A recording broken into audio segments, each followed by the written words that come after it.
امینیہ T V کے ناظرین السلام علیکم دوستو، حضرت علی نے فرمایا 3 لوگوں کے سامنے اپنا راز کبھی مت بتانا۔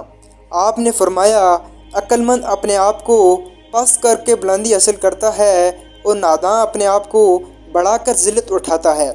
حضرت علی نے فرمایا اپنا راز اپنے تک رکھو اور خاص طور پر 3 لوگوں کو اپنا راز کبھی مت بتانا۔ ایک، عورت کو کبھی اپنا راز مت بتانا، کیونکہ عورت کے دل اور زبان کے بیچ کا فاصلہ بہت کم رہتا ہے، اس لیے وہ راز کو محفوظ رکھنا چاہے بھی تو نہیں رکھ سکتی۔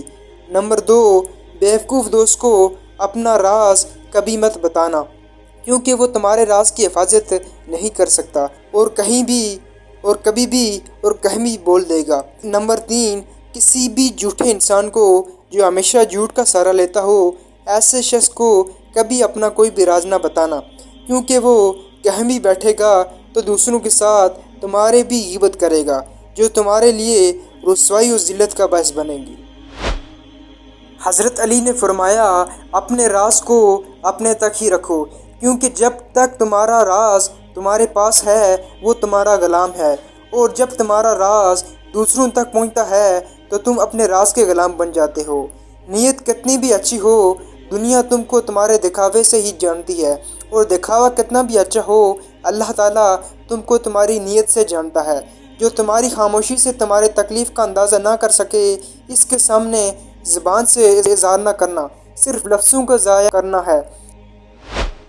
جانور میں خواہش اور فرشتے میں عقل ہوتی ہے، مگر انسان میں دونوں ہوتی ہیں۔ اگر وہ عقل دبا لے تو جانور، اور اگر خواہش کو دبا لے تو فرشتہ۔ حضرت علی نے فرمایا شریف کی پہچان یہ ہے کہ جب کوئی اس کے ساتھ سختی کرتا ہے تو وہ سخت ہو جاتا ہے، اور جب کوئی اس کے ساتھ نرمی سے بات کرتا ہے تو وہ نرمی سے جواب دیتا ہے۔ اور کمینے کی پہچان یہ ہے کہ جب کوئی اس کے ساتھ نرمی سے بات کرے تو اس کا جواب سختی سے دیتا ہے، اور سختی سے بات کرنے والے کے سامنے ڈھیلا پڑ جاتا ہے۔ حضرت علی نے فرمایا جب کسی شخص کا علم اس کی عقل سے زیادہ ہو جاتا ہے تو وہ علم اس کے لیے وبال بن جاتا ہے۔ علم کی شہر کے دروازے سے اعلان ہوا، صدق یقین کے ساتھ سوئے رہنا اس نماز سے کہیں بہتر ہے جس کے پڑھنے میں یقین شامل نہ ہو۔ حضرت علی رضی اللہ تعالیٰ عنہ کا فرمان ہے جب عقل کامل ہو جائے تو کلام کم ہو جاتا ہے اور آدمی اکثر صحیح باتیں کرتا ہے۔